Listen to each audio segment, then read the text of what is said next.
प्रचंड खर्च होतो जाहिरातीवरती. मग पेट्रोल पंपावरती जाहिरात लागते आणि त्याच्यावरती पंतप्रधानांचा फोटो असतो. देशातल्या एवढ्या कोटी महिलांना मिळाली उज्ज्वला योजना आणि एका महिलेचा फोटो असतो. आपण म्हणतो अरे पंतप्रधानांचा फोटो म्हणजे ही जाहिरात खरी असणार. पण त्याच पंतप्रधानांच्या फोटोना पेट्रोलची दरवाढ नाही दिसत. पेट्रोल पंपावरती फोटो असला तरी तो फोटो दरवाढ नाही बघत. आणि प्रत्यक्ष बघितल्यानंतर कळतं आपल्याला. असं वाटतं की आपल्या गावामध्ये योजना नसेल मिळाली. आता इकडे सगळ्या महिला आहेत, वेगवेगळ्या गावातनं आला असाल.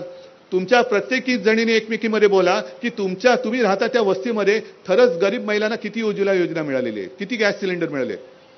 पण तुमचा गैरसमज असा होतो, तुम्हाला असं वाटतं माझ्या गावात नाही बाजूच्या गावात मिळालं असेल, बाजूच्या गावकऱ्याला वाटतं माझ्या गावात नाही त्या गावात मिळालं असेल. कारण कोणी एकमेकात बोलत नाही, कोणीच बोलत नाही. आपण त्या सगळ्या जाहिरातीचे बळी ठरतो. म्हणून हा संवाद जो आहे जनसंवाद माझा नाही, जनसंवाद जनतेने एकमेकात केला पाहिजे की काय मिळालं आणि काय नाही मिळालं. होऊन जाऊ दे चर्चा. मग चाय पे चर्चा करा, ढोकळे पे चर्चा करा, फाफडे पे चर्चा करा, नाही तर आणखीन कशावर करा, पण चर्चा होऊ द्या आणि खरं काय आहे ते जनतेसमोर येऊ द्या. ठीक आहे, बोलायला लागलं तर बरंच बोलता येईल, पण आणखीन 2 सभा आहेत, आणखीन 3 सभा उद्या आहेत. हेच साधारणतः विषय. आणि सत्य जे आहे ते सत्य जनतेसमोर आणणं ही जबाबदारी ही आता तुमची आहे.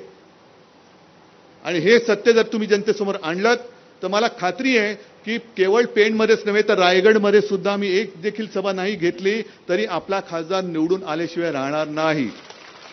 असो, तुम्ही ज्या उत्साहात आलेला आहात, उन्हामध्ये आलेला आहात, सुट्टी नसताना आलेला आहात, ही खरी जनता, ही सगळी जागरूक जनता आहे. ही भाड्याने आणलेली माणसं नाहीत, अजिबात नाही.